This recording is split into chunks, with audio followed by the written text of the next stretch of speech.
ഒരു രാജ്യം നശിക്കുന്നത് യുദ്ധം കൊണ്ടല്ല, ദാരിദ്ര്യം കൊണ്ടല്ല, യുവത്വം നശിക്കുമ്പോഴാണ്. ദക്ഷിണാഫ്രിക്കയിൽ ഒരു യൂണിവേഴ്സിറ്റിയുടെ കവാടത്തിൽ ഇങ്ങനെ എഴുതി വച്ചിട്ടുണ്ട്: ഒരു രാജ്യത്തെ തകർത്തെറിയാൻ അറ്റം ബോംബുകളോ മിസൈലുകളോ ആവശ്യമില്ല, മറിച്ച് ആ രാജ്യത്തെ വിദ്യാഭ്യാസം തകർത്താൽ മതി. വിദ്യാഭ്യാസം കച്ചവടമാക്കിയാൽ അതിൽ നിന്നും വരുന്ന ഡോക്ടർ രോഗികളെ കൊല്ലും, അതിൽ നിന്നും വരുന്ന എഞ്ചിനീയേഴ്സ് കെട്ടിടങ്ങളും പാലങ്ങളും തകർക്കും, അതിൽ നിന്നും വരുന്ന മതപണ്ഡിതന്മാർ മനുഷ്യത്വം തകർക്കും, വർഗീയത വളർത്തും, അതിൽ നിന്നും വരുന്ന ഭരണാധികാരികൾ അഴിമതികളിൽ കുളിക്കും, അതിൽ നിന്നും വരുന്ന മക്കൾ മാതാപിതാക്കളെ വൃദ്ധ മന്ദിരങ്ങളിലാക്കും, അതിൽ നിന്നും വരുന്ന ന്യായാധിപർ നീതിയെ തകർക്കും. ഇതെല്ലാം നമ്മുടെ നാട്ടിലുണ്ടോ എങ്കിൽ നമ്മുടെ നാട് നശിക്കുന്നു. നമ്മെ നശിപ്പിക്കാൻ പാശ്ചാത്യ ബ്രിട്ടീഷുകാർ നൽകിയ വിദ്യാഭ്യാസ സംവിധാനം മാറണം. H2O എന്ന രാസനാമം പഠിപ്പിച്ചതുകൊണ്ട് അവൻ ഡിഗ്രിക്കാരനാവും.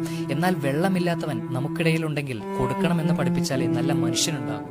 PT ക്ലാസ്, ക്രാഫ്റ്റ് ക്ലാസ് എന്നതുപോലെ കൾച്ചർ ക്ലാസ് എന്നൊരു പീരീഡ് കൂടെ സ്കൂളുകളിൽ കൊണ്ടുവരണം. എന്താണ് അമ്മ, എന്താണ് അച്ഛൻ, എന്താണ് ഈ രാജ്യത്തിന്റെ നിയമം, എന്താണ് ഒരു പൗരന്റെ അവകാശം,